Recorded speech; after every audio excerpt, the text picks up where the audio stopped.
I have a confession.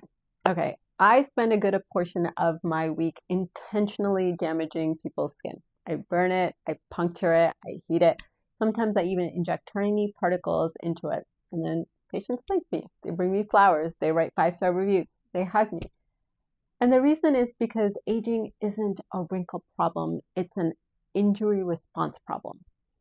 Once you understand that, you'll understand why treatments work incredibly well and others are basically expensive spa days. A patient sat in my office, 52, beautiful person, and she said, Dr. Zaidi, I have spent enough money on skincare to put my daughter through college. She named everything: growth factors, exosomes, collagen powder, RF, facials, LED masks, creams, supplements, TikTok gadgets. Then she asked me something brilliant. And she said, if collagen is so important, why doesn't my body just make more? And I thought, that is the question. Because your body is cheap. Biologically speaking, your body hates unnecessary work. Think about your 20s. Fibroblasts are 22 years old, fresh out of college, CrossFit membership, unlimited PTO, producing collagen all day. Life is amazing. By menopause, fibroblasts are 58, divorced, burnt out, drinking cold coffee, doing the absolute minimum. And honestly, I don't blame them. Research shows women lose approximately 30% of collagen in the 5 years after menopause. But here's the fascinating part.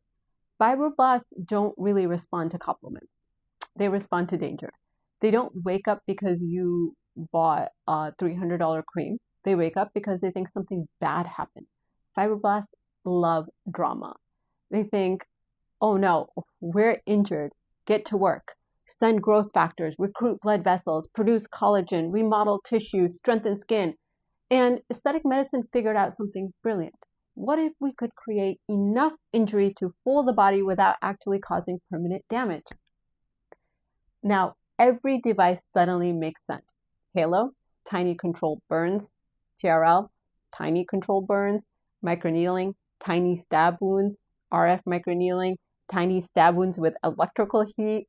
Biostimulators, fake emergency, Radiesse, temporary scaffolding, PRP, concentrated healing signals, exosomes, cellular group chats. Everyone's texting, hey, skin looks terrible, meet downstairs, bring collagen. The question no one asks isn't, does it stimulate collagen? Everything stimulates collagen. A mosquito bite stimulates collagen. Paper cut stimulates collagen. Acne stimulates collagen. Tattoo removal stimulates collagen. The question should be, how panicked do fibroblasts become? How deep is the signal? How many workers show up? How long do they stay? And honestly, if collagen production had a leaderboard, Halo, TRL, biostimulators probably sit near the top. Skin cream? Helpful. Retinoids? Absolutely. Sunscreen? Mandatory.